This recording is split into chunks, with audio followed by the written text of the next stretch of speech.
Now we're going to take a look at some options in the score editor that will make reading and writing sheet music a lot easier for you. To begin, let's go ahead and close a library by clicking on the library button in the top left-hand corner. And if you're not showing the musical typing, go ahead to the top, click on Window, Show Musical Typing. Right now, mine is showing Hide because it's already open. And this will just allow us to place some notes on the computer that correspond to keys to a keyboard.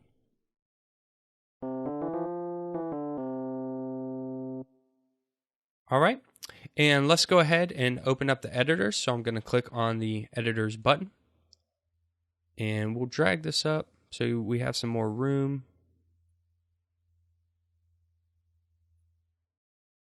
Let's do that so we can see everything here nice and easily. Okay, and the piano roll editor is what is opened up at the beginning. And you actually want to use the piano roll editor and the score editor together because sometimes not everything lines up in the score editor perfectly, and you can adjust those in the piano roll editor very easily, and I'll show you how to do that. So go ahead and click on the score, and there's not going to be anything here until we actually record. So let's go ahead and click the record button and just make something basic.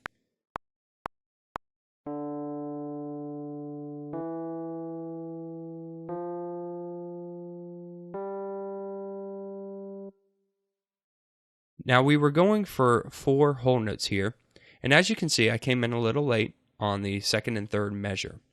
Now, I'm not going to go deep into music theory. I have courses on that later on that will go into composition, arrangement, how to read and write music, and so on.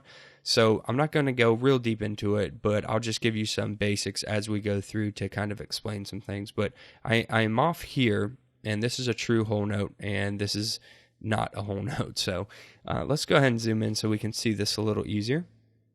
And we have ways of being able to fix this in the score editor options. But first, let's go ahead and take a look at some other options.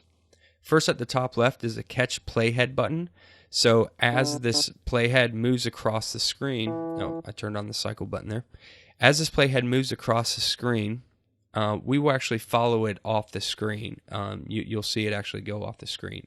But if you turn this off, the playhead will move off the screen when it's playing, and we'll just sit here looking at this. It depends on how you're working. If you're watching your music and want to see how it is, you'll probably want to have that turned on. If you're just paying attention to one part that you're working on, you probably want to have that turned off so that you can just keep watching that one area. Now we have 2 buttons below that, region and notes. In the region section, we have a region name, and you can see that name here in the region of the score editor and in the region of the tracks area. And you can change, each region can have its own name, so you can call it verse 1, verse 2, even if they're duplicate parts. Below that is time quantize, and the time quantize in the region area is going to affect every note. So if we want to line up all of these, and you can see the second and third measure were off and we want to line them up, we can time quantize them so that we can move them to the closest note that we want them to be at. In this case, we want them to be at the closest whole note, so at the beginning, and we want to move these and shift them forward. So we are going to do that now, and the first thing you want to do is make sure you don't have any notes selected, otherwise it will pull up the Notes tab, and you want to make sure that you select this region and it's highlighted. Then we're going to go, I'm going to turn the strength down to 0 for now, and go to time quantize, and we have whole note, half note, quarter note, so on, triplet, swing, and what have you. So let's click on the whole note. And nothing happens with the strength at 0, but as we pull the strength up, you will see those notes move to the closest whole note. And now we have them lining up exactly how we want them, 4 consecutive whole notes. Now, as I said before, you want to go in the piano roll editor and actually make sure that you're getting a true whole note, because as you can see, this is showing a whole note, but it's actually extending into the next measure a little bit. So I always just make it a habit to come in here when I'm doing anything in the score editor and make sure that what I have written is kind of matching what I have in the MIDI region. So now you can see 4 whole notes taken up, 1 whole bar here. Okay, so let's listen to that.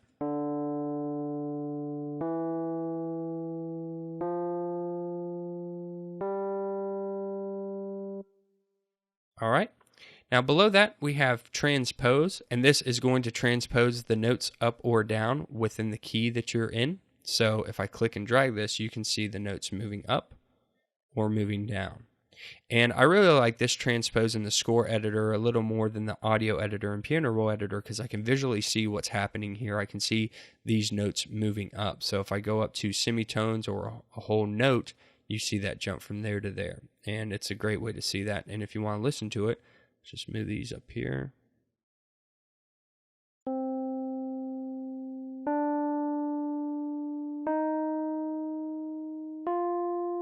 Okay, and I can also transpose down.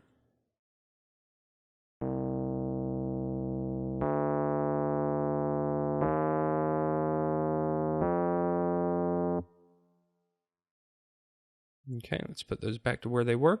Now we'll click on notes, and this is on an individual note basis. So the first thing we have is insert, and this is going to allow us to actually insert notes into the score editor. Now, whenever there's absence of notes, you have rest. So you can see there's no notes here, so we have a big rest there. If I put in a half note, because it's 4/4 time, it will add that half rest automatically. So we can't add rest. It's just dependent on what the length of the note is and where you put that in the measure. So to show this, let's go and we'll just add a quarter note here. And to actually draw in this, first of all, let's go to the tracks area. And in this region, click on the bottom, you'll have double arrows. Click and drag that, and we're just going to make this a little longer, this region. And as you can see, it adds some more staff to our region. And we're going to add a quarter note here. Now to do that, you hold the command button down on the Mac, and you will have this pencil tool. And based on where you click here, and as you can see, you have to look up here at the grid to kind of line it up. But depending on where you click is where it's going to place that note. And it's okay if you miss it because we can always move these very easily. So let's just put one in the middle here. And as you can see, it adds that note in, but it also added the rest before and after. So it added the half rest, quarter note, and then the quarter rest. And then if I need to move this, say I wanted it to be in the back here, I can just click and drag that over. And then it adds the rest there and so forth. Now you can also just keep clicking and making multiple notes. So I can just easily write out my music here. And I can also click multiple notes in the same beat to create chords. So this is a very easy way to create some chords. So let's just listen to that. It's not anything musical, but you can hear how this sounds just by doing a quick little sample.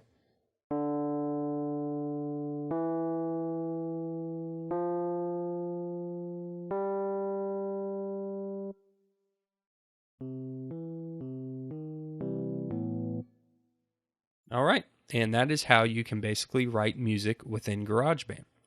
Let's look at the last couple options. We have time quantize, and this is just like quantizing the region, except this is going to be on a per note basis.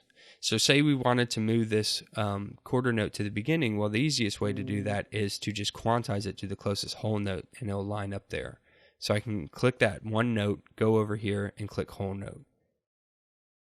And it actually moved it to the closest whole note, which is actually in the last measure. So it actually moved it behind. So it's going to be where the closest whole note would end. And since this was on the fourth beat, it went to this measure. We can just click and drag it to the beginning. Oh, went too far there. There we go.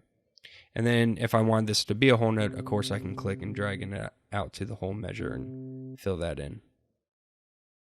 And then finally, we have velocity. This is going to be basically the attack. So how hard you're hitting the piano with your hand. If this is low, it's going to be nice and soft.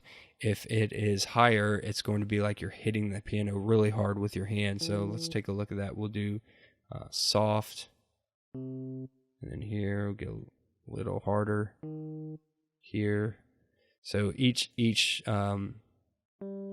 beat here, we're actually hitting the piano harder, and you can do this on an individual basis. So even within a chord, you could have, one note hitting hard and the other notes hitting very soft.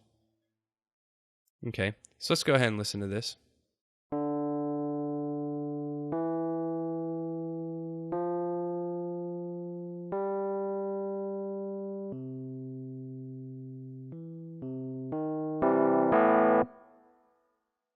So that is the velocity of the notes. And those are the options in the score editor. Again, I use the score editor and piano roll editor hand in hand so that you make sure that you are checking everything. It's a lot easier sometimes to line up the notes within the piano roll editor versus the score editor. So I usually come in here and maybe if I want to change the length of this note, I can do that easily in here, go to the score editor, and you will see that that's reflected. So use those together. And also, this is a great way to write music if you're good at reading and writing music. And even if you don't know how to read music, this is a good way to learn because you can come in here and play around with this by recording a note that's 4 beats long, and then you play this note, and you can come in here and see where that falls on the staff. And you can begin learning what these notes mean, how long they are and where they are on the staff, and what kind of notes that are actually being played. So definitely check out the score editor, even if you've never seen, written, or read sheet music in your life. I definitely recommend checking this out.